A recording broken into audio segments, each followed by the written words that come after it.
O Salmo 17 é uma oração que é atribuída ao rei Davi. É uma oração de súplica, onde Davi fala que ele tem um bom relacionamento com Deus e fala como ele tem andado em fidelidade com Deus. Ele fala nos primeiros 5 versículos, vamos ler aqui os primeiros 5 versículos. Ouve, Senhor, a justiça e atende ao meu clamor. Dá ouvidos à minha oração, que não é feita com lábios enganosos. Saia a minha sentença de diante do teu rosto, atendam os teus olhos à razão. 3. Provaste o meu coração, visitaste-me de noite, examinaste-me e nada achaste. O que pensei, a minha boca não transgredirá. 4. Quanto ao trato dos homens, pela palavra dos teus lábios me guardei das veredas do destruidor. 5. Dirige os meus passos nos teus caminhos, para que as minhas pegadas não vacilem. Nós vemos nessa primeira parte do Salmo 17 que Davi apresenta um pedido para que Deus ouça a justiça. Ele pede por justiça. A oração do Salmo 17, ele quer justiça. Nós vamos ver na leitura dos versículos 6 até o versículo 12, que é a segunda parte desse salmo, que a justiça que ele está pedindo é sobre os inimigos que estão rondando ele. Mas quando ele começa essa oração, nesses primeiros 5 versículos, nós podemos perceber que Davi, quando pede que o Senhor ouça a justiça e que atenda ao seu clamor, atenda a sua súplica, ele apresenta as suas razões, ele apresenta alguns argumentos diante de Deus, que são argumentos que servem como ensinamentos e modelo para que nós, como cristãos, venhamos a seguir. Ele fala no versículo 1 que ele não fala na sua oração com lábios enganosos. Então ele está dizendo que sempre que ele conversava com Deus em oração, ele sempre falava com verdade. Muitas vezes nós queremos falar com Deus com lábios enganosos. Muitas vezes nós queremos ocultar que sentimos cobiça, inveja ou que mentimos em relação a algum negócio. Jesus, certa feita, disse que um publicano e um fariseu desceram para a oração.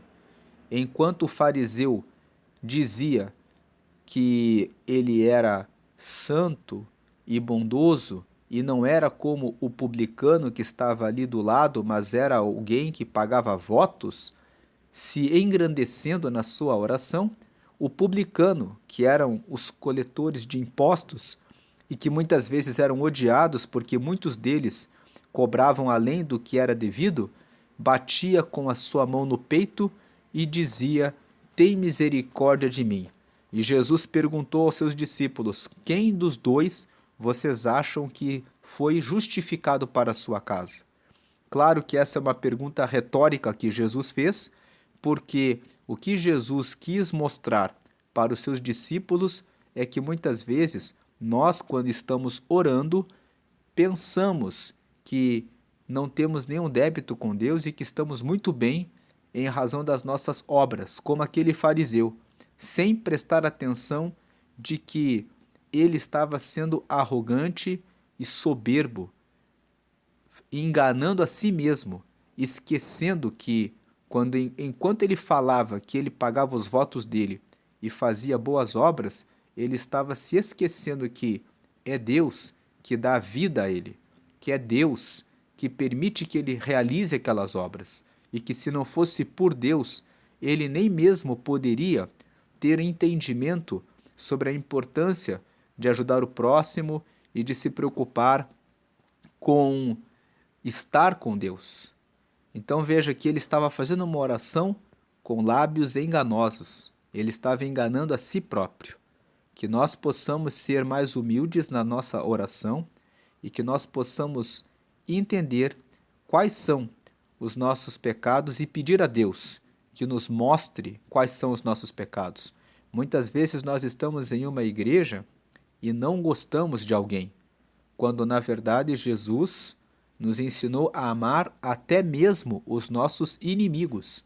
E muitas vezes nós estamos ali, chegamos num culto, chegamos em um lugar onde todas as pessoas que estão ali estão para buscar a Deus, mas nós estamos muitas vezes reparando nas roupas, reparando nos sapatos, nas bolsas, nos carros com os quais as pessoas chegam até o lugar.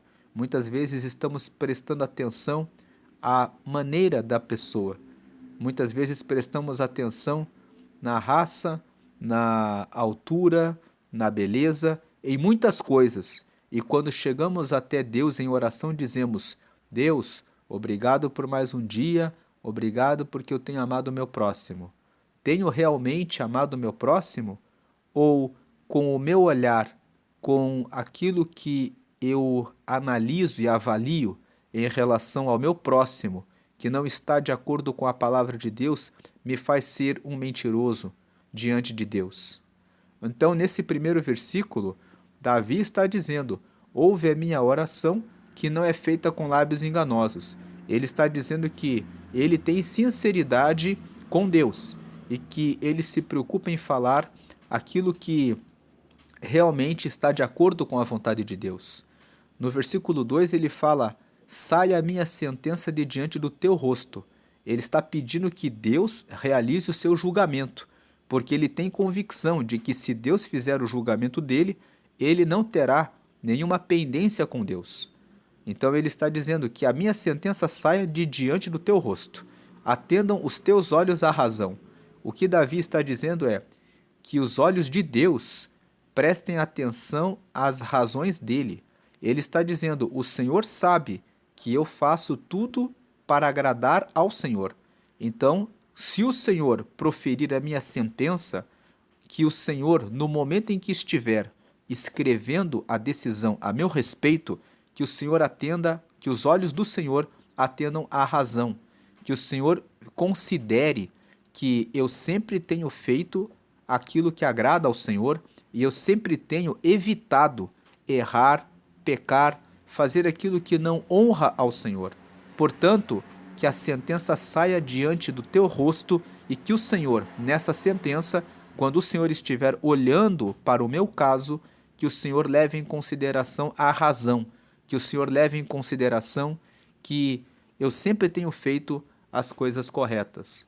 No versículo 3 ele fala: o Senhor já provou o meu coração, o Senhor já me visitou de noite. Veja que quando ele fala que o Senhor provou o coração dele e que o Senhor o visitou de noite, ele está querendo dizer que mesmo de noite fala quando nós estamos no nosso leito, na nossa cama, que muitas vezes nós deixamos para pensar mal a respeito de alguém ou para criticar alguém quando nós estamos em oculto, quando nós estamos no nosso quarto, sem que ninguém veja o que nós estamos pensando. Mas ele está dizendo aqui que o Senhor provou o meu coração, visitaste-me de noite, examinaste-me e nada achaste. Então ele está dizendo que até mesmo quando ele estava sozinho, em oculto, ele não tinha nenhuma falha, nenhum pecado, que ele sempre procurava fazer a coisa correta. E ele prossegue na parte final do versículo 3: o que pensei, a minha boca não transgredirá. Ele disse: às vezes eu até pensei em fazer alguma coisa errada, às vezes eu até pensei mal a respeito de alguém, mas eu nem abri a minha boca para começar a fazer a fofoca, começar a falar mal, começar a fazer aquilo que eu pensei. A minha boca não vai transgredir. Quando ele fala da boca, ele está falando a respeito de palavras que ele poderia dizer a respeito de alguém, sobre quem ele deve ter pensado alguma coisa de mal. Ele está dizendo que não vai deixar a boca dizer. Mas essa boca também pode ser, numa interpretação extensiva, ampla, a gente pode interpretar assim: o que eu pensei em fazer, eu não vou fazer. Se eu ia fazer com as minhas mãos, não vou usar as minhas mãos para injustiça. Se eu pensei em usar os meus pés para pisar em algum lugar indevido, eu não vou a esse lugar. Se eu pensei em abrir a minha boca para falar alguma coisa, eu não vou transgredir. Então, ele está falando: o que eu pensei, a minha boca não transgredirá. O Lutero fala que usa uma ilustração sobre os pensamentos. Ele fala que você não pode impedir que um pássaro voe sobre a sua cabeça, mas você pode impedi-lo de criar um ninho na sua cabeça. Então, um pensamento mau pode vir, um pensamento de cobiça, de inveja, de malícia, até mesmo um pensamento de homicídio ou até um pensamento de agressão em relação a alguém pode passar pelo seu pensamento em algum momento, mas você não pode deixar que saia do pensamento e entre no seu coração, porque em Provérbios, no capítulo 4, no versículo 23 está escrito: sobre tudo o que você deve guardar, guarda o teu coração, porque é dele que procedem as saídas da vida. Jesus disse que aquilo que a boca fala, aquilo de que o coração está cheio. Então, se a sua boca tem falado palavras negativas e ruins, significa que o seu coração precisa ser lavado, que o seu coração precisa ser limpo, que você precisa arrancar do seu coração palavras negativas e começar a colocar no seu coração palavras de bênção para que você possa fazer o bem. Então, o coração precisa ser constantemente vasculhado e precisa ser limpo para que você possa seguir o caminho correto. Então, se você tem pensamentos maus, isso é algo normal. O pensamento pode vir porque a natureza humana é ruim, é má. Tiago falou no capítulo 1 ali que ninguém, ao ser tentado, diga: de Deus sou tentado, porque Deus a ninguém tenta, pois ele não é tentado pelo pecado, mas cada um é tentado pelo seu próprio pecado. E quando ele alimenta o pecado, ele dá luz ao pecado. Então e o pecado consumado, depois de praticado, gera a morte. Então, nós vemos que os pensamentos podem vir. E Davi fala: o que pensei, a minha boca não transgredirá. Então significa que ele, em algum momento, teve pensamentos maus. Mas ele disse: o que eu pensei, eu não vou deixar que desça para o meu coração. Veja que na parte A do versículo 3 ele fala: provaste o meu coração, visitaste-me de noite, examinaste-me e nada achaste. Ele está dizendo: eu não deixei que o pensamento, o que eu pensei, eventualmente eu pensei em alguma coisa, a minha boca não transgredirá. Ou seja, se eu tive algum pensamento mal, eu não deixei descer para o meu coração. Eu deixei o meu coração limpo. Ele prossegue no versículo 4 dizendo que quanto ao trato dos homens, ou seja, no tratamento com o meu próximo, pela palavra dos teus lábios me guardei das veredas do destruidor. Davi está dizendo que ele prestou atenção na palavra dos lábios de Deus. Pela palavra dos teus lábios, ele está se referindo a Deus. Ele está dizendo que ele sempre lia a palavra e pela palavra de Deus ele se guardou de andar pelas veredas do destruidor, pelos caminhos do destruidor. Então ele mostra aqui que ele se preservava da, da, do adultério, da prostituição, da fornicação, da mentira, da deslealdade, da corrupção, do suborno. Ele aqui, quando escreveu o Salmo 17, ele estava se preocupando e cuidando da vida dele. Se bem que nós sabemos que Davi, em um dado momento da sua vida, deixou de vigiar. Então ele caiu em adultério com Batseba e mandou matar o seu esposo Urias, usando uma estratégia de entregar uma carta para que Urias levasse para o general do exército, onde a carta era a própria sentença de morte de Urias. A carta dizia assim: quando você receber essa carta, pegue este homem que está portando essa carta e o coloque na frente do exército quando vocês estiverem na batalha. E depois você peça que todo o exército recue para que ele fique sozinho e morra. E foi dessa forma que Davi fez com que Urias, o marido de Batseba, fosse morto. Depois ele foi corrigido por Deus, que usou o profeta Natã, e ele escreveu o Salmo 51, onde ele mostra que ele se arrepende de ter feito o que ele fez. Mas aqui, enquanto ele está escrevendo o Salmo 17, nesse momento em que ele estava escrevendo o Salmo 17, ele disse: no meu relacionamento com os homens, pela palavra dos teus lábios, me guardei das veredas do destruidor. Em outras palavras, ele estava vivendo uma fase, quando ele escreveu o Salmo 17, essa oração, quando ele fez essa oração, em que ele estava se guardando e andando no caminho correto. E aí ele faz um pedido no versículo 5: dirige os meus passos nos teus caminhos, para que as minhas pegadas não vacilem. Essa é a primeira parte do Salmo 17. E o que nós aprendemos nessa primeira parte é que Davi se preocupa com o que ele fala, se preocupa com o que ele faz, se preocupa até quando ele se encontra sozinho, na sua cama, no seu quarto, para fazer aquilo que é correto. Ele presta atenção nos seus pensamentos, para que não desça nenhum pensamento mal para o coração, para que ele não pratique algo ruim.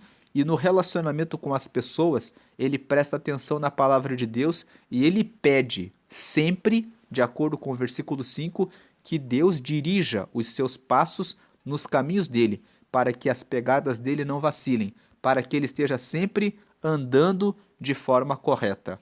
Essa é a oração que nós devemos sempre fazer. Sempre devemos prestar atenção no que os nossos olhos estão vendo. Lá em Mateus, no capítulo 6, no versículo 21, está escrito que os olhos são a candeia do corpo. Se os teus olhos forem bons, todo o teu corpo será bom. Mas se os teus olhos forem maus, o teu corpo será mau. Em Provérbios, no capítulo 4, na parte final, fala que os teus olhos olhem direito, olhem direto, e as tuas pálpebras olhem diretamente diante de ti. Então, está falando a respeito de prestar atenção com os olhos. E Jesus disse que se o teu olho direito te fizer pecar, arranca-o e lança-o para longe de ti. Melhor é que você entre no céu sem um dos teus olhos do que com os dois ires para o inferno. Quando Jesus disse isso, Jesus estava nos dizendo que a forma de olhar as coisas que não está alinhada com a palavra deve ser arrancada. Então, muitas vezes, um homem pode olhar para uma mulher com aquele olhar de cobiça, com aquele olhar de adultério.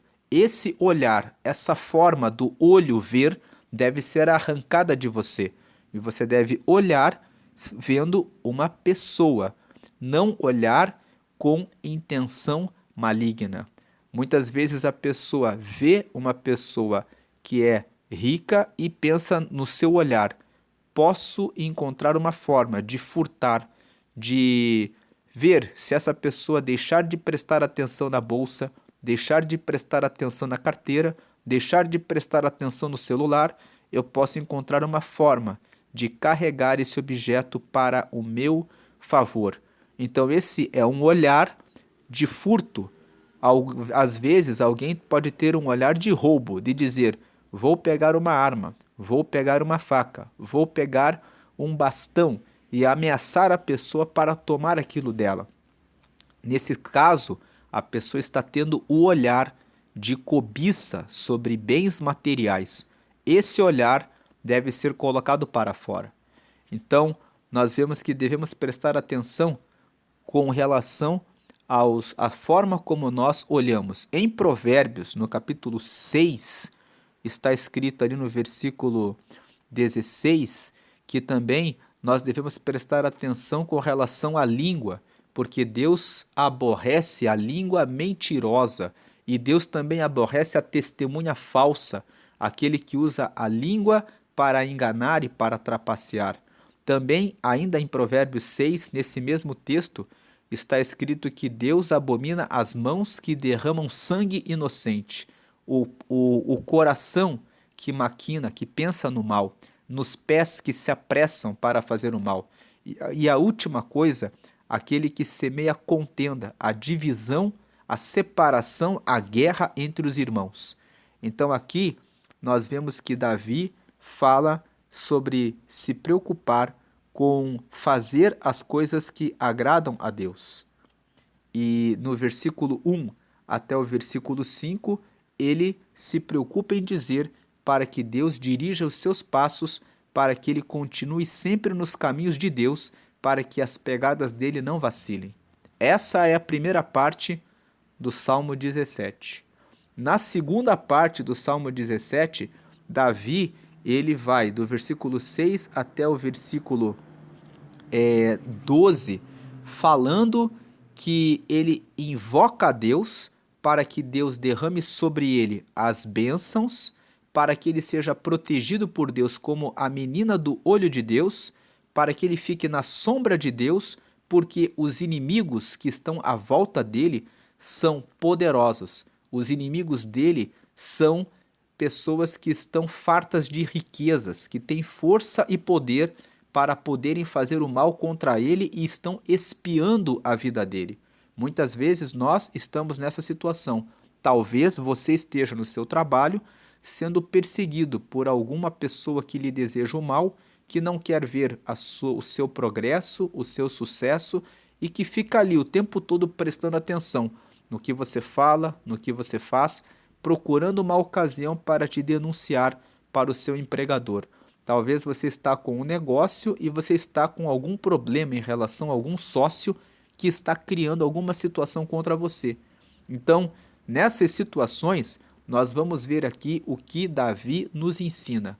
Ele nos ensina a deixar essas situações na mão de Deus, apresentar os inimigos diante de Deus. Vamos ver aqui o que ele fala nessa segunda parte, os versículos 6 até o versículo 12. Ele fala assim: Eu te invoquei, ó Deus, pois me queres ouvir.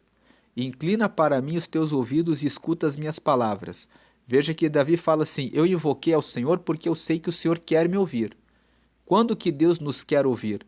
Quando nós fazemos a vontade dele. Isaías capítulo 59, versículo 1 fala que Deus não está com seus ouvidos tampados e nem com a sua mão encolhida para que não possa ouvir, para que não possa estender o seu braço, mas o pecado faz a separação entre o povo de Deus e em relação a ele, para que ele não ouça a oração do seu povo, para que ele não estenda a sua mão para derramar a sua proteção. Então, Davi aqui no versículo 6, ele vem com confiança diante de Deus. Ele fala: eu te invoquei, ó Deus, pois me queres ouvir. Inclina para mim os teus ouvidos e escuta as minhas palavras. Ele fala: mais uma vez eu peço que o Senhor se incline para mim, que o Senhor incline os ouvidos para mim e que o Senhor escute as minhas palavras. Quando ele pede mais uma vez que Deus incline os ouvidos para escutá-lo, ele mostra uma postura de honra a Deus. Ele fala assim: eu tenho feito a coisa certa, então eu sei que o Senhor vai querer me ouvir, porque não existe nada que eu tenho feito de errado que possa criar uma barreira, um obstáculo com o Senhor. Mas eu sei que eu sou apenas um servo e que o Senhor é Deus, então eu preciso pedir: ouve-me, incline os seus ouvidos para me escutar. Eu sei que o Senhor é que é rei dos reis, porque Davi, ele chegou a se tornar um rei, mas ele reconhecia a soberania de Deus. Aqui no versículo 7 ele fala: faze maravilhosas as tuas beneficências, tu que livras aqueles que em ti confiam dos que se levantam contra a tua destra. Veja que ele pede que Deus derrame maravilhosas bênçãos sobre ele, e ele reconhece que é o Senhor que dá livramento para os que confiam em Deus. Lembrei aqui de um ponto. Talvez, quando Davi escreveu este Salmo 17, ele ainda não fosse rei. Lendo os comentários a respeito deste salmo, existem alguns comentários que dizem que quando Davi escreveu este Salmo 17, talvez era a fase da vida dele em que ele estava sendo perseguido por Saul. E Saul perseguiu Davi antes que Davi se tornasse rei. Mas, ainda que assim seja, no versículo 6, Davi reconhece que Deus é soberano e que, mesmo andando na correção, quando ele chega diante de Deus, ele reconhece a soberania de Deus e pede: inclina para mim os teus ouvidos e escuta as minhas palavras. Aí no versículo 7, como nós já lemos, ele pede que Deus derrame beneficências e o livre dos que se levantam contra Deus. No versículo 8 ele pede: guarda-me como a menina do olho, esconde-me à sombra das tuas asas, dos ímpios que me oprimem, dos meus inimigos mortais que me andam cercando. Quando ele fala que os seus inimigos são mortais, ele está falando da força dos seus inimigos, que os inimigos dele queriam a morte dele, queriam a desgraça, a ruína dele. Assim é muitas vezes com a nossa vida. Algumas pessoas se fazem inimigos nossos, mesmo que nós não tenhamos feito nada de errado ou de mal contra eles, simplesmente porque eles querem fazer o mal e quando encontram pessoas que são justas e que praticam o bem, querem oprimir, que se incomodam com aqueles que fazem o bem. Então, Davi aqui, ele não fala em nenhum momento de ter força para destruir os inimigos, mas ele pede que Deus venha guardá-lo, como a menina do olho que o esconda à sombra das suas asas. Agora ele descreve nos versículos 10, 11 e 12 como que são esses inimigos. Ele fala que eles são mortais no versículo 9, depois ele fala no 10, na sua gordura se encerram e com a boca falam soberbamente. Então esses inimigos, eles têm poder, porque eles falam soberbamente. Para que o inimigo fale com soberba é porque ele tem muita confiança de que ele vai poder fazer o mal. No versículo 11 fala: andam-nos agora espiando os nossos passos e fixam os seus olhos em nós para nos derribarem por terra. 12. Parecem-se com o leão que deseja arrebatar a sua presa e com o leãozinho que se põe em esconderijos. Então veja que Davi compara os seus inimigos como leão querendo arrebatar a presa, como leãozinho que fica nos esconderijos. E quando Davi compara os seus inimigos com leões, ele está dizendo, eles têm a possibilidade de fazer o mal. Eles falam com soberba e eles andam espiando para derrubar a ele, porque eles têm estratégia, eles têm condições, força, poder de recursos para poderem fazer o mal. Então Davi descreve para Deus: veja Deus, eles têm a força deles, mas o Senhor é maior do que eles, que é o que ele fala nos versículos 13 e 14 agora. Ele fala assim: levanta-te, Senhor, detém-no, derriba-o, livra a minha alma do ímpio pela tua espada. Ele pede a justiça de Deus. Quando ele pede pela espada do Senhor, ele pede que Deus realize o seu juízo e passe a espada dele. Não a espada do próprio Davi, mas a espada do Senhor. Ele fala para Deus livrá-lo, 14, dos homens com a tua mão, Senhor, dos homens do mundo, cuja porção está nesta vida, ou seja, que se preocupam apenas com esta vida, e cujo ventre enches do teu tesouro oculto. Seus filhos estão fartos, e estes dão aos seus sobejos as suas crianças. Veja que Davi fala assim: esses homens aí que eu estou pedindo para que o Senhor me dê livramento deles, a porção deles, ou seja, a parte deles nessa vida, é a preocupação com a terra, com as coisas desta vida. E o ventre deles é o Senhor que enche do teu tesouro oculto. Davi está dizendo que eles são ricos, que eles têm fartura na mesa, que os filhos deles estão fartos e estes dão os seus sobejos às suas crianças. Significa que muitas vezes o inimigo é alguém que tem poder, é alguém que tem dinheiro, é alguém que tem riqueza, é alguém que tem força para fazer o mal. E tudo isso que ele tem, as riquezas, são de Deus. Só que, só que eles não se preocupam em agradecer a Deus pela riqueza que têm. Eles usam a riqueza que eles transmitem para os filhos deles, que ficam fartos, e os filhos deles passam para os seus filhos os sobejos. Significa que existe prosperidade na mão deles, que eles são ricos, que eles têm muitas vezes herança que eles vivem na terra e que eles passam para os seus filhos, para os seus netos, de geração em geração, mas eles nunca, mas eles estão preocupados apenas com a parte do tesouro relativo a essa terra, apenas com as coisas dessa vida, dessa terra. E eles não chegam a conhecer a Deus. Eles não chegam a conhecer a vida eterna, a vida após a morte. Eles não chegam a dar importância em relação à questão da salvação. Eles estão preocupados apenas com essa terra e por isso eles vivem perseguindo o que faz a justiça, vivem fazendo coisas erradas e coisas más. Porque, como eles estão preocupados apenas com essa vida, eles vivem a riqueza, que é um dom de Deus, né? É um tesouro de Deus, passam para os seus filhos que ficam fartos, passam para os filhos, passam para os netos, os sobejos, ou seja, a multiplicação, a prosperidade, mas eles não chegam a conhecer a Deus. Agora, Davi, ele termina o Salmo, no versículo 15, apresentando o contraste em relação aos ímpios. Ele fala no versículo 15, quanto a mim, né, quanto a mim, contemplarei a tua face na justiça, eu me satisfarei da tua semelhança quando acordar. Então a Davi ele fala, eles estão preocupados com a riqueza, que eles até têm, mas eu vou me preocupar em contemplar a face de Deus na justiça. Eu vou me preocupar em continuar fazendo as coisas corretas para que eu possa ver a Deus.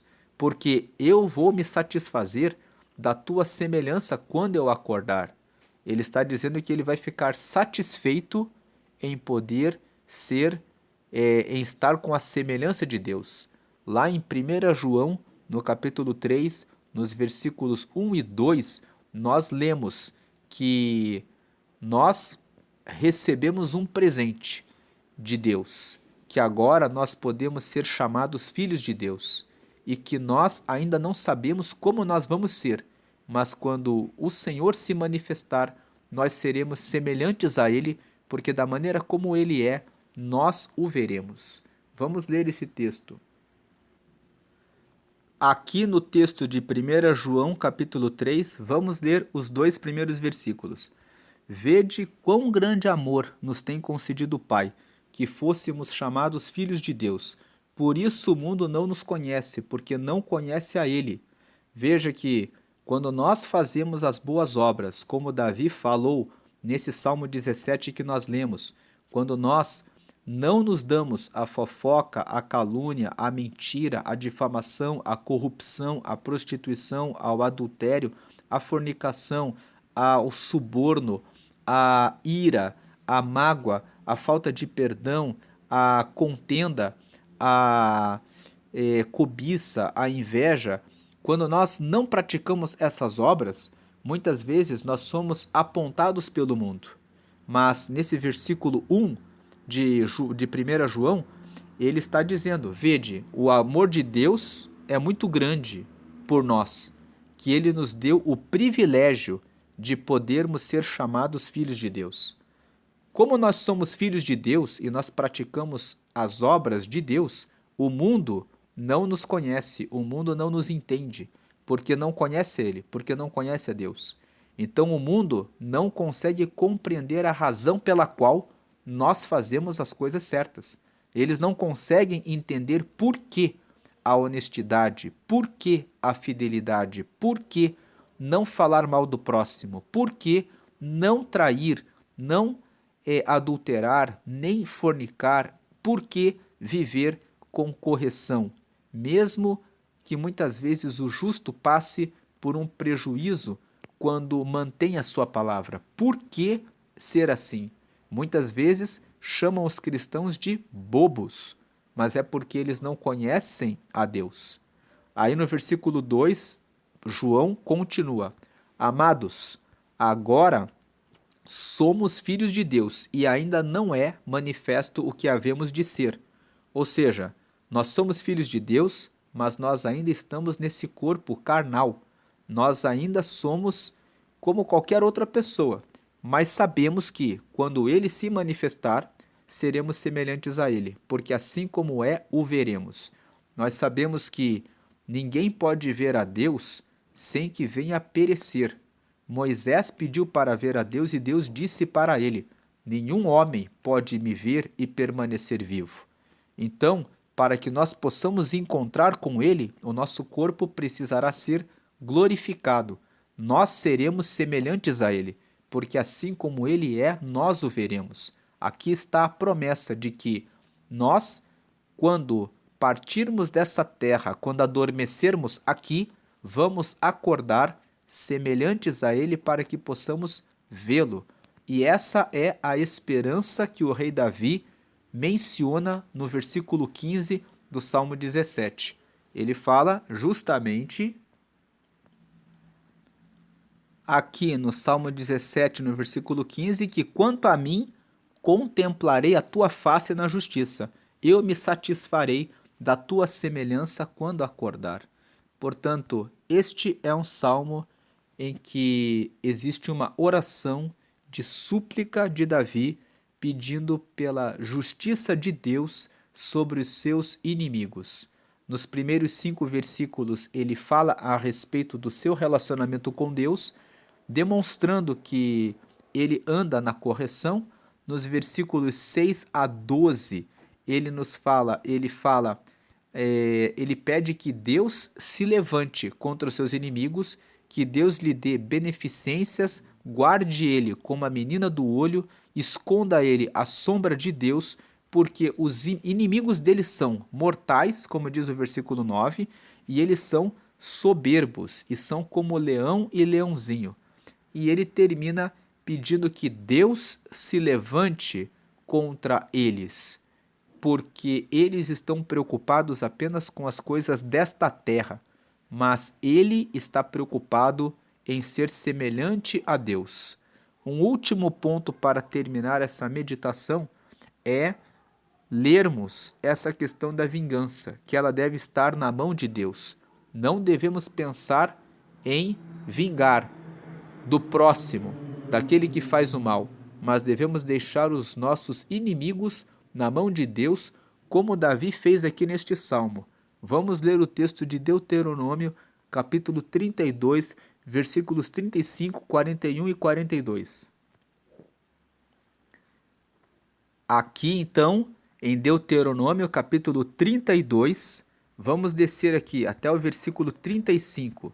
Veja aqui: minha é a vingança e a recompensa, ao tempo em que resvalar o seu pé, porque o dia da sua ruína está próximo, e as coisas que lhes hão de suceder se apressam a chegar. Veja o 36, porque o Senhor fará justiça ao seu povo e se arrependerá pelos seus servos, quando vir que o seu poder se foi e não há fechado nem desamparado. Agora veja aqui os versículos 41 e 42.